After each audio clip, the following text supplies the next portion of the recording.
meeting, which will be at Paint Rock Valley School next Monday at 6 o'clock. So that's where it'll be there, so we'll get that voted on Monday.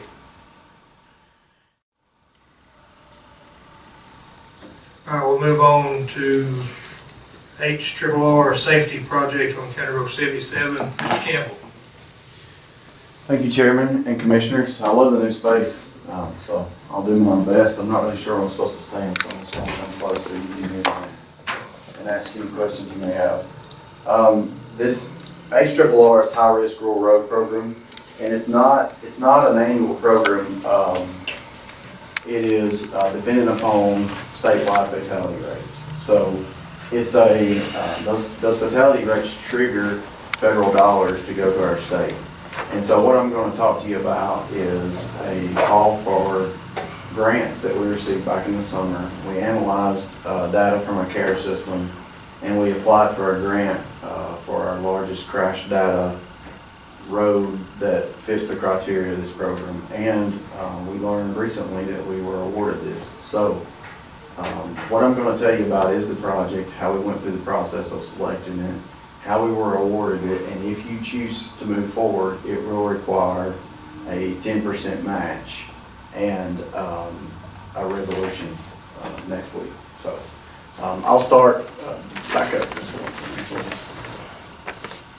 one. The program, like I said, is based on fatality rates. So they want to see crash data that shows fatality rates on a certain section of roadway.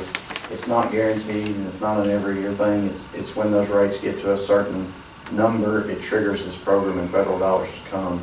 Any money that's not used by the state is returned, and there was about $4 million there for this year that was awarded to Alabama. So if you divide that by 67 counties, then you're under $100,000.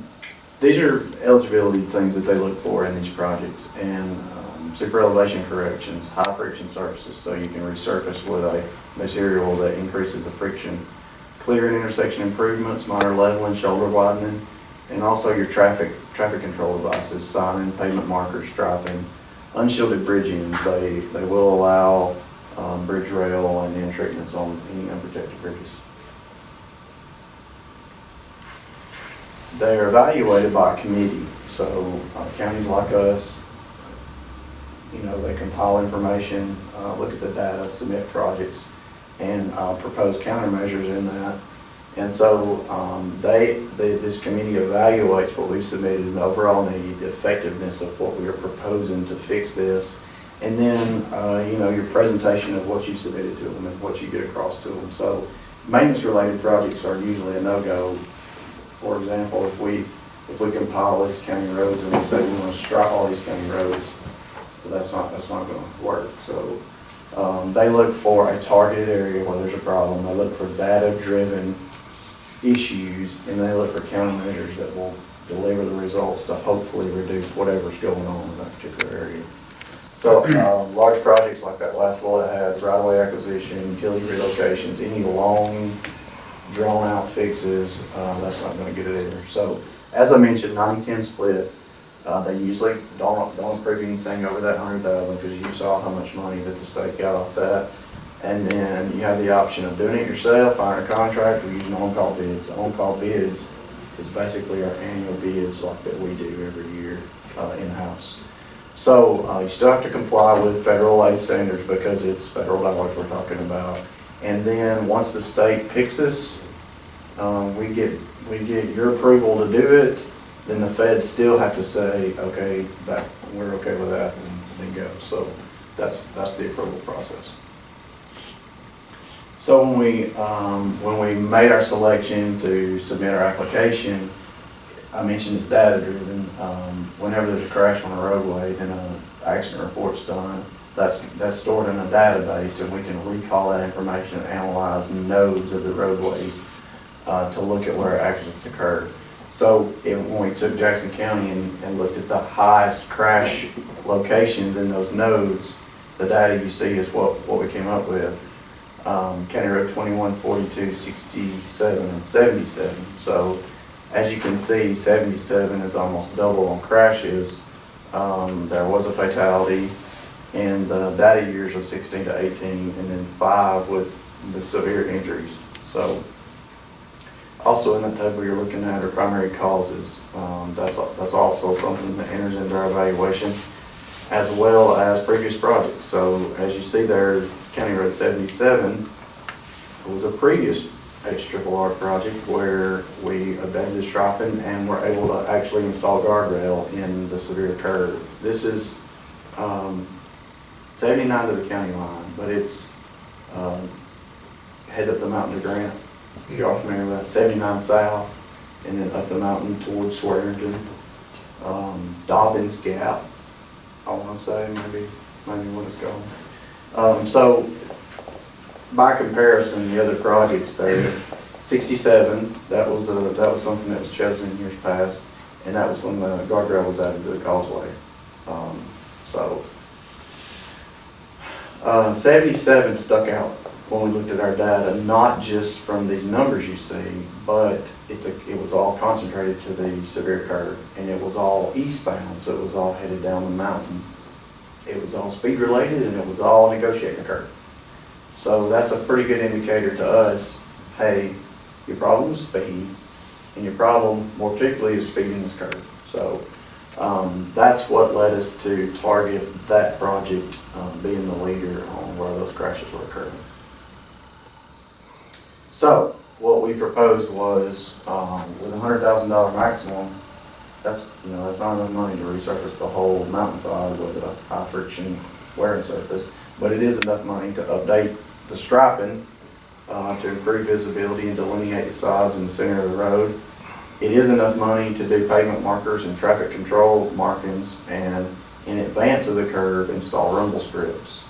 And then also something new for Alabama and innovative, I guess you could say, are the optical speed bars and the LED embedded lights. So probably an example of the LED embedded lights that most people are familiar with. If you're westbound 72 toward Huntsville, that sign there at Doug Hill, everybody seems to have noticed that. So I think I have a picture or two on the next slide of that. So everybody's also probably familiar with rumble strips approaching a four-way stop, that series of 5 strips that you would hit. That would be out, if you imagine that, in advance of this curve, but also in the curve are optical speed bars. The purpose of optical speed bars is to provide an illusion of going faster than you really are. So as you get into the increased curvature of the roadway, the bars actually lessen in spacing, so they're closer together. So it appears that you're going faster than you really are when you see these bars. So that's an illustration of how they're placed along the center and edge line. And then also in advance of that curve, it would be a curve warning sign, not an intersection sign, but you get the idea there on the LED embedded light. The cost of the project. So we're about close to $50,000, 46 total, and then federal dollars would be right at 42. We would have less than a $5,000 match to do what we've proposed. This is the letter from the local transportation bureau notifying us that we have been awarded the project if we choose to pursue it. That was kind of fast. Can we only pursue one project? That's, It's yeah, my question. $100,000 and we're under the 100, we can only pursue one project.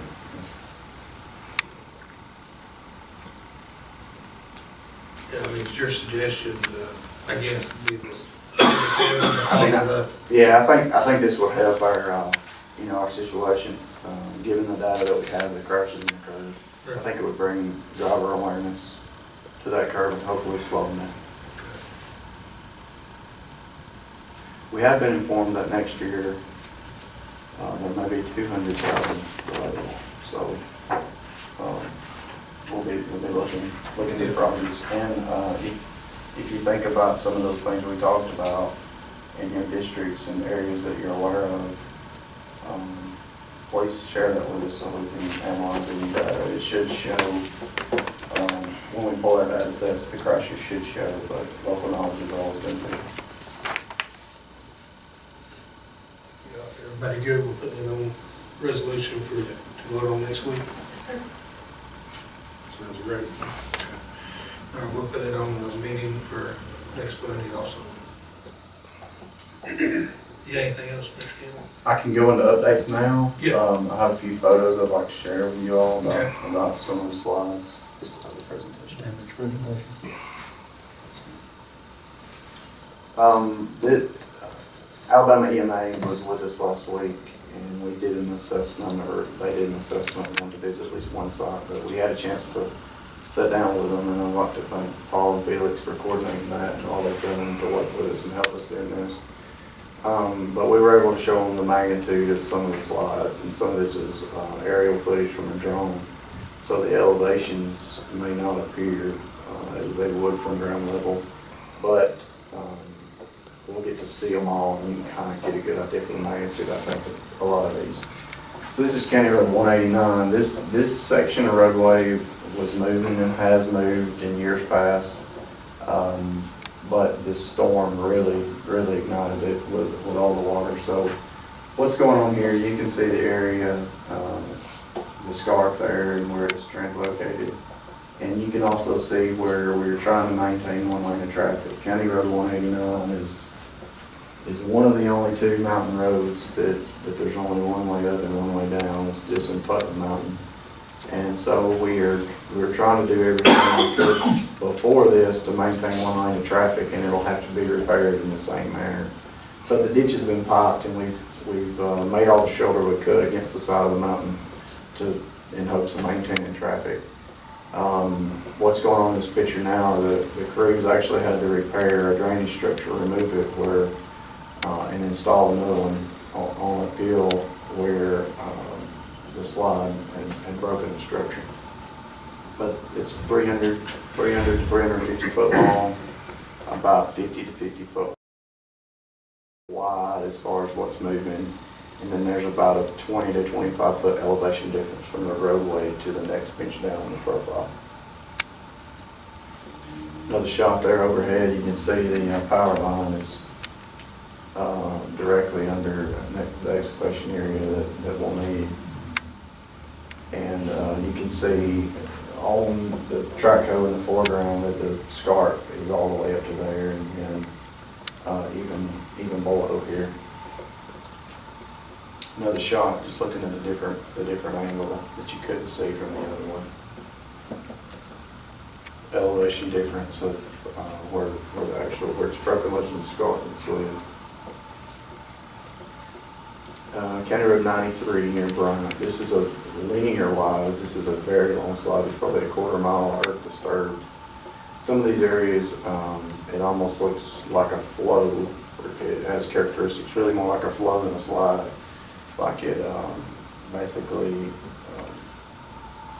the water and layer just allowed the cohesion to release and the whole area is slid. So this is the upper part of the slide. You can see where the roadway's cracked and or slid on the upper part, and there's a separation where you see the folks in the very top of the screen. There's a separation there, and there's more movement just down below that. Aerial photo of that upper slide, and then about where the truck was in there, there's another slide.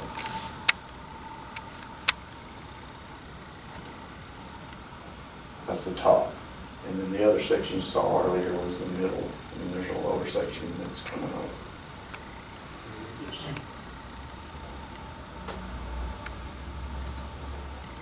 This is the lower section, and the hairpin curve, it's hard to see, but right where the tree line meets the road on the downhill side, you can see a scarp that's formed.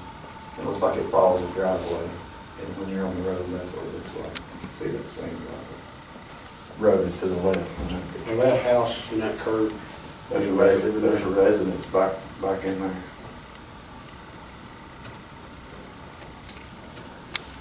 County Road 38, so you'll notice this is in a switchback. There's a lower road and an upper road, and what's in the center of the screen here is the upper road. You can't see all the scarp in this picture. It's north in the frame here. And then you can see where it's in the road, and it leaves the frame here too. It's larger. Another shot uphill looking down. You'll notice the lower section of road there in this photo, and then there's just a closer up of one of the largest areas. So we had cross drainage just uphill from this location. Now we're on the lower road, and this is not as severe in magnitude, but it's a lot longer length. There's a crack that you can't see in the upper part of this picture, and then a middle crack, and then a crack below where I'm standing there on the roadway. That's the upper portion where movement started, and then the center part. 17, County Road 17 there at Larkinsville. It's you can see where we previously had leveled in years past, and it's been leveled over in years past. But you can see the size and magnitude of this one. This is about 350 feet again, and probably about the same dimension-wise, except it's a lot deeper. When I say deeper, it's a lot deeper to where we think the problem lies. It's about 30 to 35 feet down. There's a spring that runs out of the mountain, and then just downhill that you can't see, there's a cross drain and a ditch, a small channel carrying water off the mountain below us. So that lower portion, back up if you don't mind. The lower portion is translocated this way, and then the upper scarp is trying to slide down. And so this is a large slide. Now, this is different than the other slides in the fact that it's on a major collector. This road is a federal aid route for us, or a major collector, so it's not in the FEMA picture, it's in the ER picture, so emergency relief funds. That's a federal highway program that takes the place of FEMA or substitutes for FEMA. And we followed kind of the same process, and I'll talk a little more about it later, as far as getting our estimates and following procedures on doing the work and being reimbursed. The payment is a little different. So this is an 80-20, just like a federal aid project, versus the FEMA reimbursements, which FEMA portion is 75%, but FEMA's portion also includes a 12.5% from the state. So we ended up with about an 87.5% reimbursement on FEMA projects versus an 80-20 on ER. There's kind of several set ones, I guess. The AEMA visit that was crucial and that's important. They need to come up and see what we're up against and see the magnitude. Not only does it let them know what we're dealing with, but it helps them with their statewide assessment on meeting the thresholds for this to be a FEMA declaration. So that visit was good. We'll be working on for them to move forward with that declaration. There's a $7 million statewide threshold, I believe, that they have to meet. So our portion of damages need to be in that estimate for Alabama. Now, for them to move forward with our estimate, we have to compile that and get our hands around what dollars we're talking about. So that assessment, the assessment part of that, once that's complete, then we can move on that. Also involved will be the large project. So Will we meet the threshold? Sir? Do you think we'll meet the threshold? Statewide, Statewide. yeah, I feel confident that there'll be a declared event. The FEMA pays different ways for different type of work. So there is emergency work that's emergency in nature and required for life and safety and traveling public, things that arise initially. Then there are debris and emergency work. That's in the first category. And then there's permanent work, and then small projects and large projects. So they want to accelerate the debris work. So that'll be where we concentrate first. If the debris work is complete within the first 30 days, then there's an 85% reimbursement amount. If it goes into the 60-day period, that drops to 80, so forth and so on. Past 180 days, 0. So our focus will be safety of the traveling public, number one. But once those things are satisfied, we're gonna focus on debris and get this debris cleaned up and land within that first 30 days, hopefully. Now, How long do you expect it to take before we get started repairing some of these road projects? I know everybody's getting questions about, why ain't we fixing it yet? yeah, it's gonna be a long time. I mean, honestly, is what I think. You know, there's a lot, there is an immense amount of work just in all the small washouts and floods. It may be that if we feel comfortable about a large project repair, FEMA's in the picture, that we can obligate a 4 or 5 man crew to that and still continue with this other after the debris, I would say. So I think we're most likely months away from even starting a large project. That, I need a motion to adjourn. I make a motion with adjourn. All those in favor say aye. Aye. All those opposed? Hey. Adjourn.